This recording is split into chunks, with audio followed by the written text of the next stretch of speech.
Bentrovate e bentrovati a tutte e tutti, amiche e amici di Radio News 24, io sono Carlotta Betti e qui con me sul nostro podcast video on air oggi c'è Roberto Marangoni. Roberto, è un piacere conoscerti e averti con noi, benvenuto.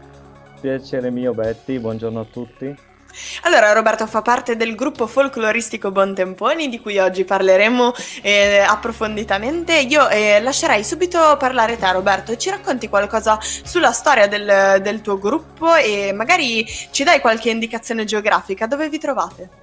Certo, noi ci troviamo a Bottrighe, in provincia di Rovigo, e siamo nel Parco Regionale Veneto del Delta del Po. La nostra associazione è nata ben 55 anni fa, nel 1965. Alcuni amici si sono messi insieme, si ritrovavano nelle osterie, nelle cene, facevano la befana per le strade e questo per l'associazione calcio, per la scuola materna. Poi negli anni c'è stato proprio un vero lavoro di ricerca delle tradizioni popolari del Polesine con le cante e le ballate, e quindi questa storia è continuata anche con la nascita e l'ingresso di nuovi componenti e tante attività. Certo, è meraviglioso, insomma, vi trovate in un posto bellissimo e wow, complimenti per la lunga storia che vi accompagna, Roberto. Una storia lunga che quest'anno non abbiamo potuto festeggiare alla grande a causa del lockdown, e siamo riusciti comunque a fare 6 spettacoli all'aperto durante l'estate. Speriamo in tempi migliori. Assolutamente, e tra l'altro parlando proprio dei vostri spettacoli, so che sono un'esperienza proprio molto particolare da vivere. Ci puoi raccontare magari un vostro spettacolo tipo, come si svolge e magari come mai vi chiamate gruppo folcloristico? Allora, gruppo folcloristico perché ovviamente trattiamo di tradizioni popolari locali. Il nostro gruppo folcloristico Bontemponi, poi anno del buon tempo, è nata così la cosa, per trascorrere insieme dei momenti di allegria. Il nostro spettacolo è difficilmente collocabile in una situazione perché facciamo un varietà d'altri tempi in pratica, tra cante, ballate e soprattutto scene di vita contadina, battute molto coinvolgenti con il pubblico.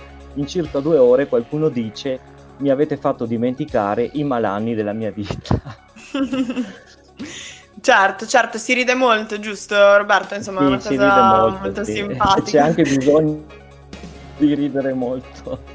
Assolutamente, in questo periodo davvero più che mai, sembra una banalità, ma è proprio così. E tra l'altro, insomma, siete in un territorio che è molto legato alla propria storia, alle proprie tradizioni, anche a livello dialettale, a livello proprio di quello che è la storia del Veneto, e ha un'identità Certo. molto forte, quindi immagino che i vostri concittadini apprezzino molto.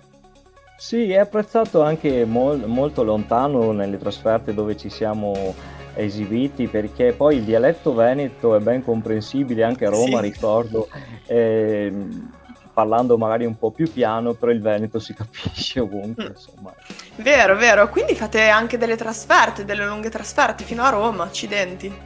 Sì, abbiamo girato in lungo e in largo l'Italia, spesso in luoghi anche di polesani emigrati, tipo nel torinese, nel milanese, a Latina, ma siamo stati anche all'estero, in Germania, siamo stati nell'ex Jugoslavia, abbiamo fatto 4 CD, che sono cose che rimangono, poi un giorno non ci saremo più, perché sono canti soprattutto che non si trovano in giro. Assolutamente, E è davvero quindi, prezioso. sì.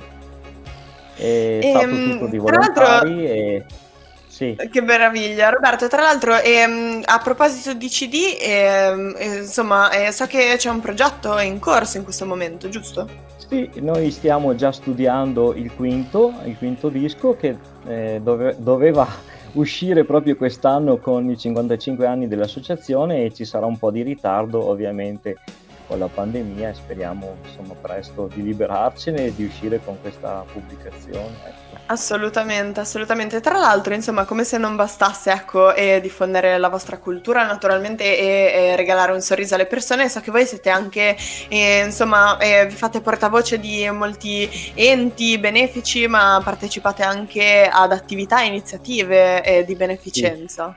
Sì, siamo testimonial della Fidas Polesana Donatori di Sangue, e poi facciamo tante iniziative per le malattie genetiche e tumorali. Facciamo Babbo Natale per le vie del paese, dove consegniamo il calendario del nuovo anno. Adesso stiamo terminando in questi giorni e troviamo anche molta accoglienza, lo devo dire, nonostante i timori e la paura, pur indossando le mascherine e tutte le cose che bisogna fare per legge, Certo. ma la gente è molto contenta, ecco, ci sta accogliendo molto bene. Facciamo da 29 anni, quest'anno l'abbiamo saltata ma la faremo doppia nel 2021, serata d'onore, dove diamo tutto in beneficenza, quello che abbiamo raccolto tra Babbi Natale, spettacoli appositi per le malattie genetiche, come dicevo, tumorali, e anche per la scuola materna del nostro paese. Che meraviglia, complimenti davvero Roberto, scalda il cuore vedere tante persone così appassionate Le dirò Betty che proprio in questi giorni sarà anche la situazione, vedere anche certe persone anziane che ritrovi da un anno all'altro. Io mi sono commosso in questi giorni, veramente. Certo, certo, ci credo davvero, soprattutto per persone insomma così legate al proprio territorio, fare del bene, restituire al proprio territorio è sempre una grande emozione, ecco, e anche da fuori davvero scalda il cuore, come le dicevo. Complimenti per le vostre attività e naturalmente Grazie. spero che possiate riprendere il più presto possibile. E a questo punto, Roberto, tra l'altro, per chi ci stesse ascoltando, io ricordo i vostri canali social per venirvi a trovare e venirvi a conoscere meglio, almeno virtualmente, finché non ci fosse possibile spostarci. E su Facebook basta cercare gruppo folcloristico Bontemponi e su YouTube il gruppo corale folcloristico Bontemponi. E tra l'altro voi avete anche un sito internet, giusto Roberto? Sì, www.bontemponi.it è il nostro sito ufficiale e lì si trova un po' tutta la nostra attività, gli spettacoli, cosa facciamo e tutte le iniziative, insomma. Certo, assolutamente, complimenti ancora Roberto, io ti ringrazio tanto per il tempo che ci hai dedicato. Grazie, Betty. E naturalmente Grazie un saluto anche a tutto il resto del gruppo. grazie mille, grazie a voi.